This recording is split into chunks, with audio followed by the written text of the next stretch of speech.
السلام علیکم۔ جڑواں بچے کس گھر میں پیدا ہوتے ہیں؟ ناظرین، لوگ اکثر یہ سوال کرتے ہیں دنیا میں جڑواں بچے کیوں پیدا ہوتے ہیں؟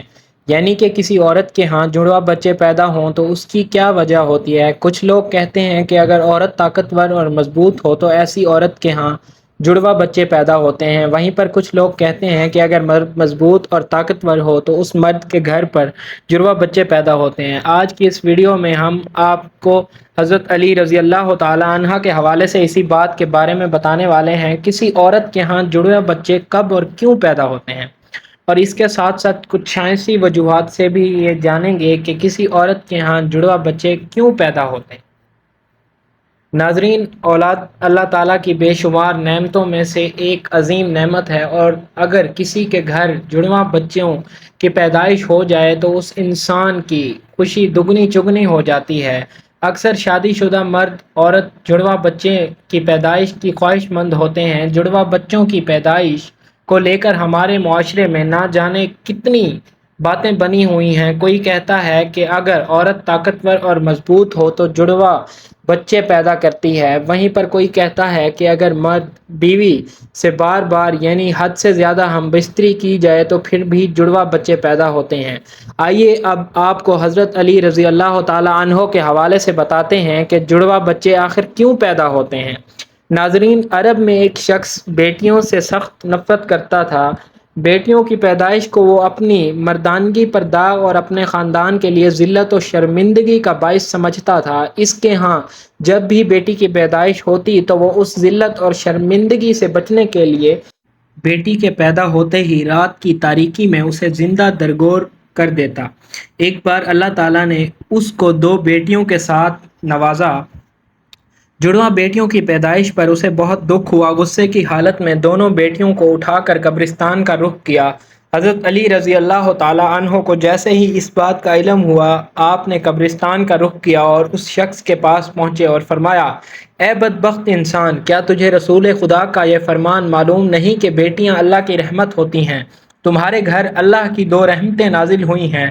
پھر فرمایا، اے شخص، یاد رکھنا اللہ تعالیٰ ہر کسی کے گھر میں جڑواں بچوں کی پیدائش نہیں فرماتا، اور اللہ تعالیٰ ہر کسی کو بیٹی بھی عطا نہیں فرماتا، بلکہ اللہ تعالیٰ جس شخص پر راضی ہوتا ہے صرف اسی کو بیٹی جیسی رحمت اور جڑواں بچے عطا فرماتا ہے، اور اللہ تعالیٰ جس شخص کو جنت میں داخل کرنا چاہتا ہے صرف اسی شخص کے گھر میں دو بیٹیاں ایک ساتھ پیدا فرماتا ہے، اور اللہ تعالیٰ کو جس شخص کی آخرت نیک مقصود ہو اس گھر میں دو بیٹیوں جیسی رحمت نازل فرماتا ہے۔ میں نے رسول اللہ صلی اللہ علیہ وآلہ وسلم کو یہ فرماتے ہوئے سنا ہے، جس انسان نے اپنی بیٹیوں کی اچھی طرح پرورش کی اور ان کی شادیاں کی تو اللہ تعالیٰ ایسے انسان پر جنت کو واجب کر دیتا ہے۔ اے شخص، یاد رکھنا نبی کریم صلی اللہ علیہ وآلہ وسلم نے فرمایا ہے، بیٹے نعمت بن کر نازل ہوتے ہیں اور بیٹیاں رحمت بن کر نازل ہوتی ہیں۔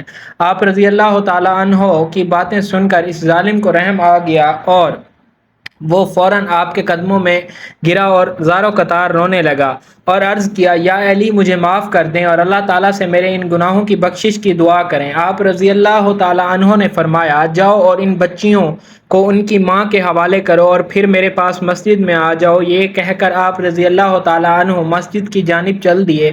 وہ شخص دو بار آپ رضی اللہ تعالی عنہ کی خدمت میں پہنچا اور عرض کیا، یا علی، جب ایک عورت حاملہ ہو جائے تو ہمیں یہ کیسے پتہ چلے گا کہ اس عورت کے حمل سے لڑکا پیدا ہوگا یا لڑکی، یا جڑواں بچے پیدا ہوں گے؟ تو حضرت علی رضی اللہ تعالی عنہ نے فرمایا، اے شخص، اس بات کو اللہ تعالیٰ کے سوا کوئی نہیں جانتا، کیونکہ غیب کا علم صرف اور صرف اللہ تعالیٰ کے پاس ہے۔ اے شخص، اگر کوئی غیب کے علم کا دعویٰ کرتا ہے تو وہ جھوٹا اور مشرک ہے اور اس کا ٹھکانہ جہنم کی بھڑکتی ہوئی آگ ہے۔ اس کے بعد آپ رضی اللہ تعالی عنہ فرمایا، میں تمہیں ایک نشانی بتاتا ہوں جس سے تمہیں پتہ لگا سکتے ہو کہ اس عورت کے ہاں لڑکا پیدا ہوگا یا لڑکی، یا پھر جڑواں بچہ پیدا ہوں گے۔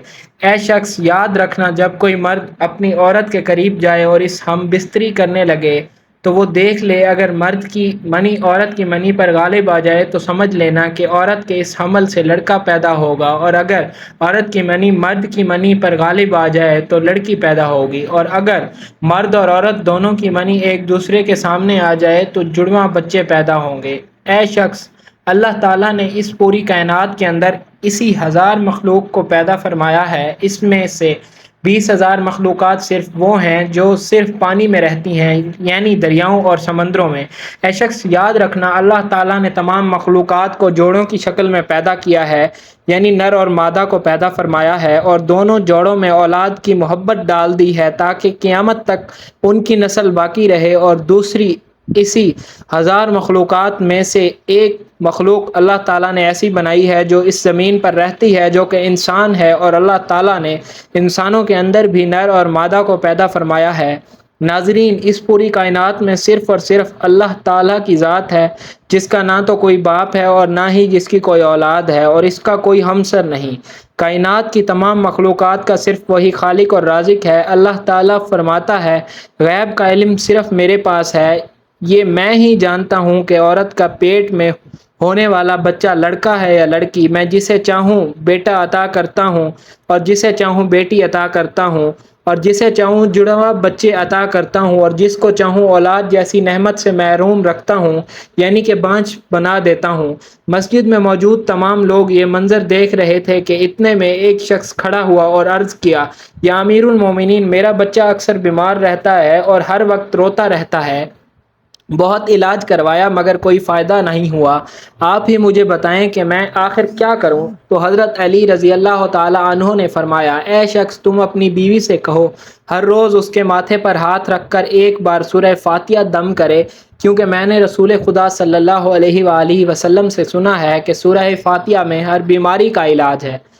پھر فرمایا، اگر تم مردے پر 70 بار سورہ فاتحہ دم کرو اور وہ کھڑا ہو جائے تو تعجب نہیں کرنا، کیونکہ اس سورہ میں اسم اعظم ہے۔ اس کے بعد آپ رضی اللہ تعالیٰ عنہ نے فرمایا، اپنی بیوی سے کہو کہ وہ اپنے بچے کو بائیں جانب سلایا کرے، کیونکہ بچہ اپنی ماں کے پیٹ کے اندر ہوتا ہے، تب وہ ماں کی دل کی دھڑکن کو سنتا ہے، جسے سن کر وہ سکون محسوس کرتا ہے اور دھڑکن کی آواز سے مانوس ہو جاتا ہے، مگر جب وہ پیدا ہونے کے بعد ماں کے جسم سے جدا ہو جاتا ہے تو اسے وہ آواز سنائی نہیں دیتی، جس سے بچہ بے چین ہو جاتا ہے اور رونے لگتا ہے۔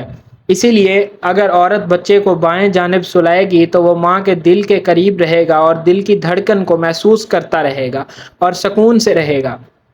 اب ناظرین، آپ کو سائنسی تحقیق کے حوالے سے چند حقائق کے بارے میں بتاتے ہیں کہ آخر سائنس اس معاملے میں کیا کہتی ہے، یعنی کہ جڑواں بچے کیوں پیدا ہوتے ہیں۔ ناظرین، حال ہی میں جڑواں بچوں پر کیے گئے ایک تازہ سروے میں بتایا گیا ہے کہ جڑوں بچے دو قسم کے ہوتے ہیں۔ میں پہلی قسم کے وہ بچے ہیں جو ہو بہو ایک جیسے لگتے ہیں، یعنی کہ دونوں کی شکل ایک جیسی ہوتی ہے، اور دوسری قسم کے جڑواں بچوں کی شکل و صورت میں کافی فرق ہوتا ہے، جن کی شکل آپ میں تو کیا بلکہ گھر کے کسی فرد سے بھی نہیں ملتی۔ جڑواں بچے پیدا ہونے کے اسی سروے میں سب سے بڑی وجہ یہ بتائی گئی کہ جس عورت کا باڈی ماس انڈیکس بڑھ جاتا ہے تو ایسی عورت کے ہاں جڑواں بچے پیدا ہوتے ہیں، یعنی باڈی ماس انڈیکس 30 یا اس سے زیادہ ہو جائے تو پھر ایسی عورت کے ہاں جڑواں بچے پیدا ہونے کا امکان کافی حد تک بڑھ جاتا ہے۔ دوسری وجہ اس سروے میں یہ بتائی گئی ہے کہ اگر کسی فیملی کا ہسٹری میں جڑواں بچوں کی پیدائش ہوئی ہو تو اگلی نسل میں جڑواں بچے پیدا ہونے کا امکان 60% تک بڑھ جاتا ہے۔ اس سروے میں جڑواں بچے پیدا ہونے کی تیسری وجہ جو بتائی گئی ہے وہ عمر رسیدگی، یعنی عمر کا زیادہ ہو جانا۔ سائنس کہتی ہے کہ اگر ماں کی عمر 30 سال سے زیادہ ہو تو اس کے حمل ٹھہرنے کی صورت میں بھی جڑواں بچوں کی پیدائش کے امکانات زیادہ ہوتے ہیں۔ اس کی وجہ سے یہ ہوتی ہے کہ 30 سال سے زیادہ عمر کی عورت میں ایک سے زیادہ انڈے خارج ہوتے ہیں۔ عام طور پر لمبے قد اور صحت مند جسامت والی عورت کے جڑواں بچوں کے پیدا ہونے کے امکانات چھوٹے قد اور کمزور جسامت والی عورت کے مقابلے میں کم ہوتے ہیں، یعنی وہ عورت جن کا وزن اور قد کم ہو ان میں جڑواں بچوں کی پیدائش کے زیادہ امکانات ہوتے ہیں۔ تو ناظرین، یہ تھیں وہ چند نشانیاں جن سے یہ پتہ لگایا جا سکتا ہے کہ کس گھر میں جڑواں بچوں کی آمد ہونے والی ہے۔ اللہ تعالیٰ تمام بے اولاد جوڑوں کو اولاد نرینہ عطا فرمائے، آمین۔ ناظرین، کمنٹ باکس میں اللہ تعالیٰ کے 99 مبارک ناموں میں سے ایک نام ضرور ٹائپ کر دیں، شکریہ۔